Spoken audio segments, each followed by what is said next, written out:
Thank want to thank you all for joining me on my sixth book of the Bible, Jesus Social Hour. Want to start with the book of Joshua.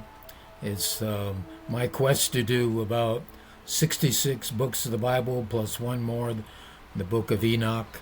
And so let's go ahead and get started. The book of Joshua, basically Joshua enters the picture with Moses died.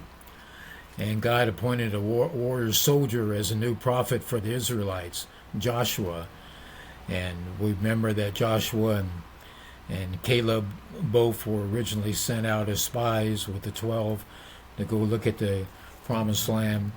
And Joshua and Caleb were the only ones that come back and said, with God's help, we can defeat them, even though they saw the one city with giants.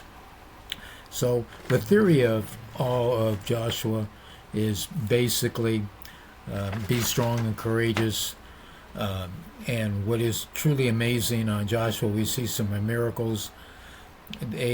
As Joshua led the Israelites into the promised land, he passed over the river of Jordan, and the river of Jordan parted, and with the Ark of the Covenant.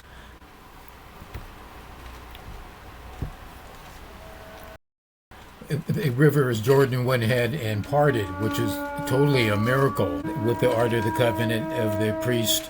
What Joshua did was he sent two spies out there again to go to Jericho, and they entered the city of Jericho, and then the king of Jericho, definitely an evil person. We can assume that all these cities, as they went inside the new promised land, which we can assume was Syria and Jordan and Israel and the whole territory.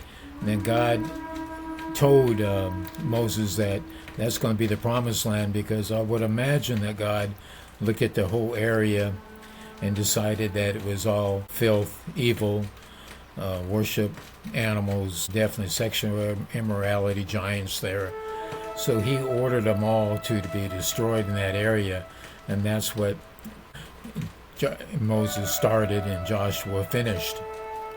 His spies went into Jericho because that was going to be the next city that they was going to take, and apparently it was a major part of the city to go ahead and destroy.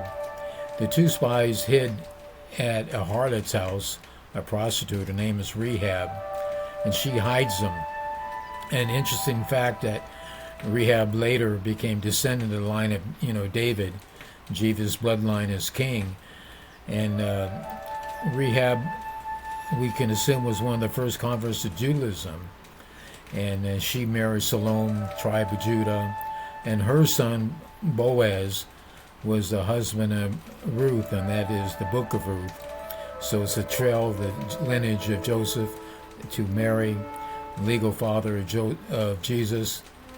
Soon we become the destruction of Jericho, and it's basically it's a horrible siege of the city, and the Israelites went around the wall 7 times, and then the horns blow, and then the earthquake happened, and God crumpled the walls, and then Israelites went there and seized it and destroyed all, women, children, animals, men, whatever, just anything left breathing was destroyed. Apparently, what is another major story of Jericho, a couple of major stories. One was that Joseph prayed to God, said, "Stand still, O sun, at Gibeon, O moon, and valley of Olion." So the sun halted in the middle of the day. Never before or since there was a day like this when God obeyed the voice of man and fought for Israel. So the sun stayed up, did not go in the evening, so they could complete their assault on Jericho. On the road in front of Joshua, on the road to seize Jericho, an angel, God, Jesus coordinated. Joshua saw, witnessed an angel with his sword in his hand, and he announced that he's the commander of the Lord's army. And then Joshua asked, "Are you friend or foe?" And then God answered under the angel, or Jesus, is very definitely the top people of heaven, God, Jesus, maybe Michael as commander of the Lord's army. He told him, "I take no sides." And this was basically highlighting the spiritual dimension of the battle and divine guidance, and emphasizing the true commander as God. And it was all talked about in the book of Jasper, was eventually lost, recorded the events.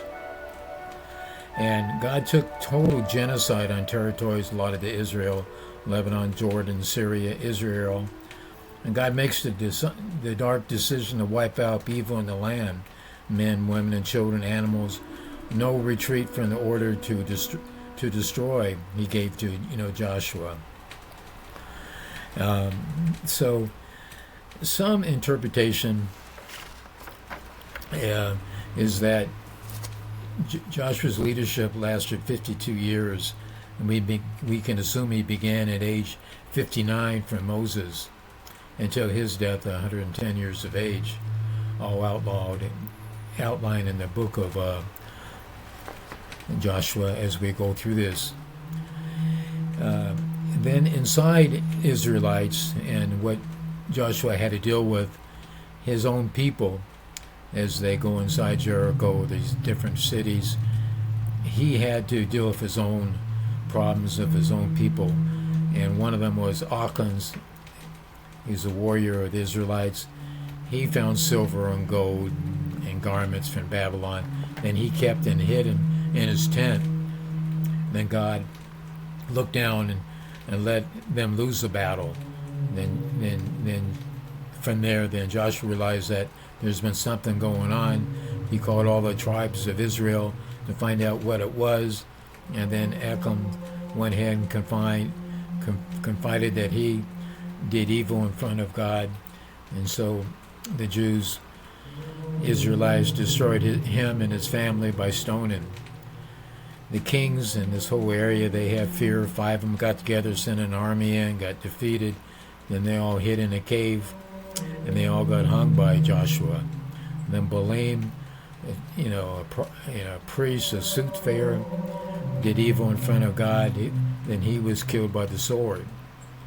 Then as they entered towards the area of the Promised Land, as the promise to Abraham and Moses, all 12 tribes, divide up the land to the 12 tribes and include a 6th city of refuge.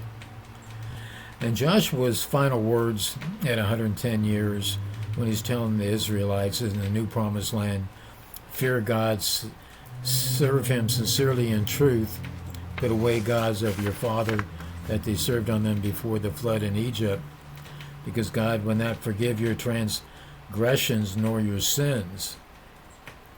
And then the bones, the mummy of Joseph, they brought in the Promised Land, and then he was buried in the cave that Jacob bought for 100 pieces of silver. Interesting thing about all this is the true story that God knows, and then Joseph knew that 400 years later that his ancestors, Israelites, the Jews, would be going to the Promised Land, and then his bones were also brought in and buried in a final resting place in the Promised Land. And comment me on a personal level as we enter the Memorial Day 2025, and Las Vegas is a top USA vacation spot, and of course we know that all of Las Vegas, Nevada is founded upon sin, nudity, alcohol, and drugs. And what will God look down and think about Las Vegas, Nevada, if you destroy Jericho with their sin, or Sodom and Gomorrah in their sin? or does anybody even care anymore in the United States? Uh, so as we go to the book of Joshua towards the end, then Caleb, as his inheritance, he gets Hebron. And why that is interesting is that Hebron, Hebron, that name keeps coming up all the time because it's the cave in Hebron is where Abraham and Sarah are buried. And that's the father of the Israelites. And strangely enough, Muhammad, that's the father of the Arabs. And ancient texts of the Israelites, Jews, say that Adam and Eve is also buried there. And Hebron is below Bethlehem. And as we come into 2025, the Palestinians talk about ethnic cleansing. The Israelites, the Jews, are just destroying the Palestinians. And the Palestinians, there's maybe a couple million of them, definitely 220,000 in Hebron, and they're being suffocated. In fact, in all these checkpoints, and they control Bethlehem, the Palestinians. They control Hebron. And there's two different areas, H1 controlled by the Palestinian, H2 controlled by the Israelites. And when we look at the whole march in the book of Joshua into Israelite and the ethnic cleansing, the destroying of the people is so similar to what the United States did to the Indians about destroying them, ethnic cleansing, and round them up and put them in these desert territories where they become reservations. So I guess this is all normal. So I don't think personally I should be shocked about these orders by God destroying men, women, and children, because we see it throughout history. Interesting enough about this Hebron, why it's so important. In year 1173 after AD, these different crusades were in there, but they did find, Abraham and Isaac and Jacob, and their shrouds propped up against the wall. So these people were real, and the Arabs know it, the Christians know it, the Israelites, know it, and they all claim, this cave of the patriots. They also call this cave to a normal name.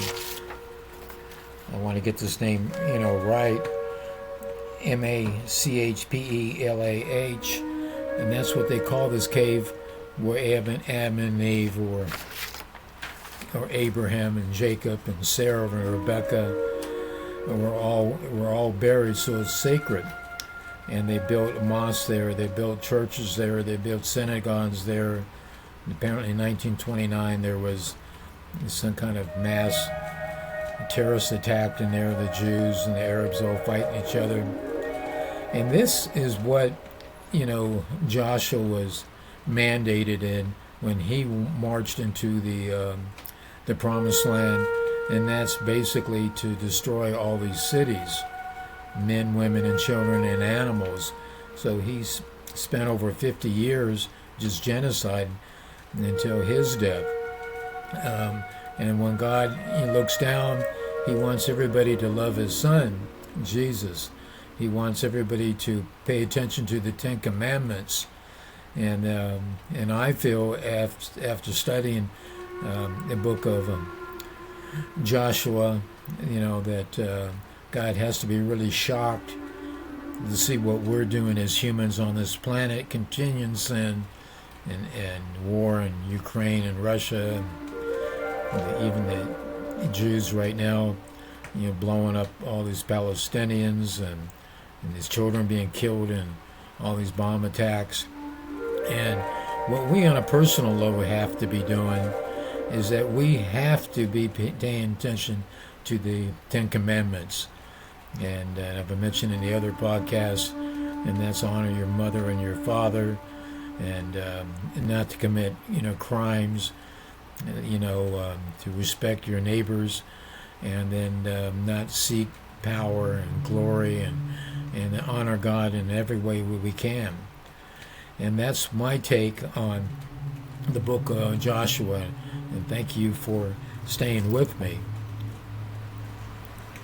Now, next week I'll be giving the book of Judges, and kind of exciting news for me is on my Romans7.org. Finally got my IRS letter of authorization as a 501c nonprofit.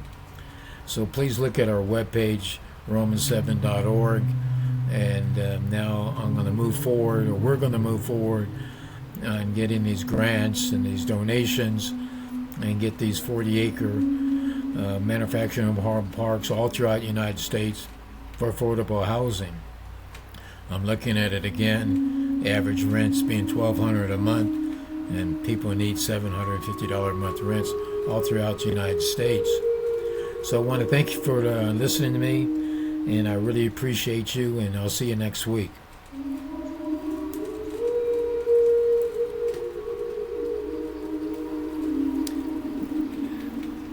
Thank you.